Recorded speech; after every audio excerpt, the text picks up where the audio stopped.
Chaqaloqning ichi yashil kelishni boshlasa, ichiga infeksiya tushdi yoki ichi shamolladi deganimi? Assalomu alaykum.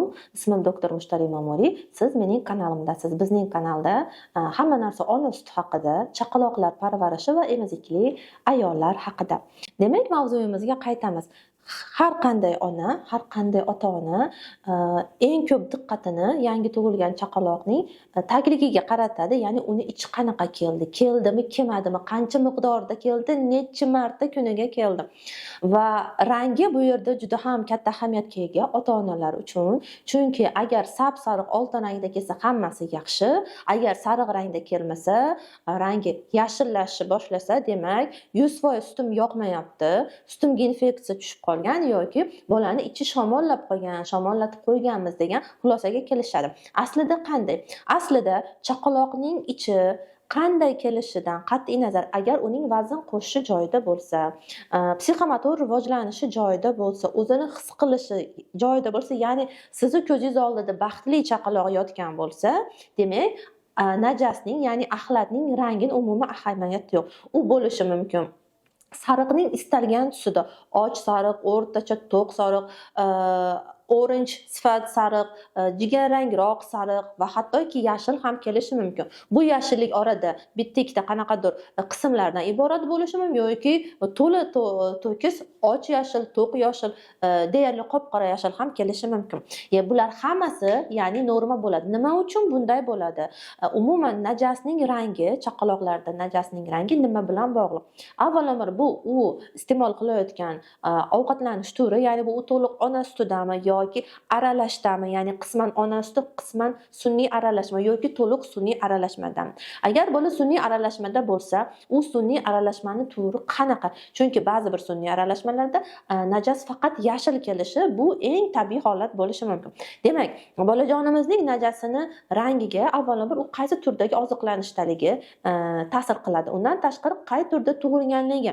Chunki u tug'ilganda uni ichaklari deyarli steril tug'iladi va asta-sekin uni ichaklariga qandaydir bakteriyalar ekilishi boshlaydi va ular o'ta ko'payadi va bolaning ichaklarini mikrobiomi shakllanadi.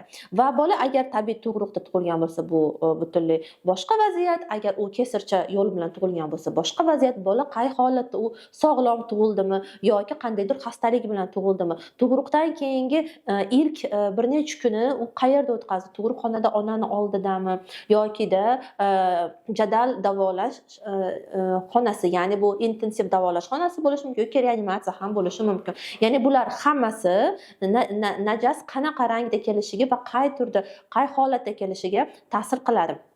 Va bola qancha bir kunda ovqatlanadi. Ya'ni bolani najasiga ta'sir qiladigan omillar ko'p va yana bir marta ta'kidlayman, agar bolani umumiy holati yaxshi bo'lsa, uni vazn qo'shishi joyida bo'lsa, uni rivojlanishi, psixomotor rivojlanishi joyida bo'lsa va o'zini yaxshi his qilayotgan bo'lsa, bunga boshqa diqqatingizni qaratmang. Qanday holatlarda diqqatimizni qaratamiz? Chindan ham yashil najas rostdan infeksiyami? Unda agar unday bo'lmasa, bu gap qayerdan kelib qolgan? Nima uchun qaysidir shifokorga borsangiz, bolani axlati yashil kelyapti, ichi yashil kelyapti deb shikoyat qilsangiz yoki tagligini ko'rsatsangiz, ichini shamollatibsiz, bolani yomon narsa yeb qo'yibsiz yoki mumkin emas narsa yeb qo'yibsiz yoki sutingizni tekshirtirishingiz kerak, sutingizga infeksiya tushgan deb qolishlari mumkin. Qayerdan bu narsa kelgan? Shunchaki sobiq ittifoq davrida biz bilamiz 70 yil mustamlaka hisoblanganmiz, sobiq ittifoq tarkibida bo'lganmiz. U paytlarda eng kuchli tibbiyotning eng kuchli sohalaridan bu epidemiologiya bo'lgan. Hozirgacha uni ta'siri bor. Hozirgacha siz desa hamma tibbiy muassasalar biroz qaltiraydi, hamma ovqatlanish shoxobchalari o'ylanib qoladi va hokazo. Ya'ni infeksiya bilan kurashishga juda ham qattiq bel bog'langan bo'lgan va chindan ham ichak infeksiyalarini bari emas, ba'zi bir turlarida axlat yashil kelishi mumkin. Va shuning uchun bu narsa yillar mobaynida katta diqqat ostida bo'lgani uchun odamlarni miyasida va tibbiy xodimlarning miyasida ham agarda bolani ichi yashil kelsa, bu aniq infeksiya degan fikr qotib qolgan. Lekin bugungi kunda biz bilamiz, bu unday emas. Xo'p, demak, normal holatda ham ichi yashil kelishi mumkin ekan bildik. Endi qachon normal bo'lmagan holatda yashil keladi? Haqiqatda agar ichak infeksiyasi bor bo'lsa, ichi yashil kelishi mumkin, lekin unutmaylik, bu yagona belgi bo'lmaydi. Ya'ni agar faqat bolaning najasi yashil kelsa-yu, lekin umumiy holati yaxshi, vazn qo'shishlari a'lo, rivojlanishi joyida bo'lsa, boshqa hech qanday belgi bo'lmasa, bu hoynahoy bu bola uchun me'yor bo'ladi. Agarda yonida qandaydir belgilar yana paydo bo'lsa, ya'ni ichi yashil kelishi boshlaganida avvaliga bitta ikkita edi, lekin tobora ko'paymoqda. Uning ustiga najasda qon paydo bo'lib qolgan bo'lishi mumkin yoki u qop-qora rangga aylangan bo'lishi mumkin yoki juda ham ko'p miqdorda shilliq yoki ko'pikli kelishni boshladi. Bu bilan birgalikda bolani qorni do'mbira bo'lib ishib ketdi. U o'ta bezovta, vazn qo'shishdan to'xtatdi, varaqlatib og'iz burundan juda ham ko'p qusmoqda, tana harorati ko'tarilmoqda va umuman bolani holati yaxshi emas. Emishdan voz kechdi, uyqulari buzildi yoki faqat uxlaydi yoki umuman uxlamaydi va hokazo. Ya'ni albatta yana qo'shimcha qandaydir belgi bo'lishi kerak. Va unutmaymiz, infeksiya hech qachon bitta insonda bo'lmaydi. U yuqumli bo'lgani uchun umuman olganda infection bu yuqumli degani.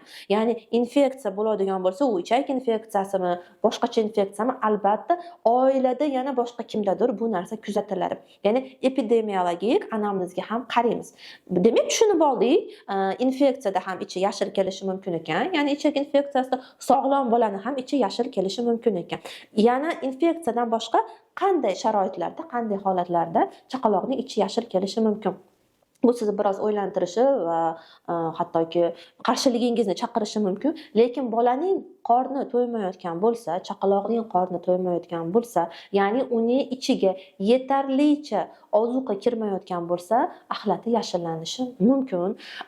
Bunda bola chirillab yig'lamasligi ham mumkin. Shunchaki axlati yashillanadi. Ya'ni biz och qolgan axlat deb, och qolgan najas deb ham ataymiz. Nima uchun bunday bo'ladi? Shunchaki bolani bo'y-bastiga, uni vazniga yarasha ovqatni hazm qilishga qandaydir fermentlar ishlab chiqarilgan bo'ladi va taxminan o'shanga yarasha ozuqa kutiladi. Aytaylik, bolajonimiz har emganida 90 ta o'rtacha sut emar edi. Lekin unga qaysidir sabablarga ko'ra 50 ta yoki 30 ml sut kirishni boshladi va fermentlar ko'proq, sut esa kamroq. Bu ona suti bo'lishi ham mumkin, sun'iy aralashma bo'lishi ham mumkin va shunda fermentlar ko'proq bo'lgani uchun najas sariq rangga kira olmay qoladi va u yashil bo'lib chiqishni boshlaydi. Bu yangi tug'ilgan chaqaloqlar. Kattaroq chaqaloqlar, ya'ni o'sha 5-6 oylik yoki 7-8 oylik bolalarda ham u qorni to'ymayotgan bo'lsa, ya'ni qo'shimcha ovqat kiritganimizdan keyin ham agar najasi yashil, ayniqsa to'q yashil, salkam nos rangda yoki mosh rangda kelishni boshlagan bo'lsa, hoynahoy uni ehtiyojlariga yarasha ozuqa kirmayotgan bo'ladi.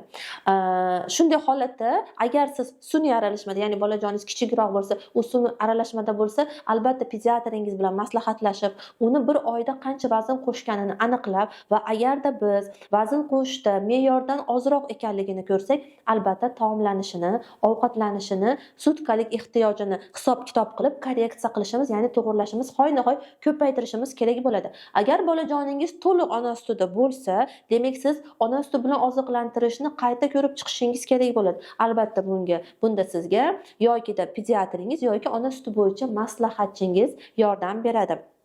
Kattaroq bolachi bo'lsa, ya'ni qo'shimcha ovqat kiritilgandan keyin yoki 1 yoshdan keyingi bola bo'lsa, unda ham siz ovqatlanish ratsionini qayta ko'rib chiqishingiz kerak bo'ladi. Va shunda hamma narsani joy-joyida qilib bersangiz, bo'ldi, yana najas avvalgidek sariq rangga kiradi.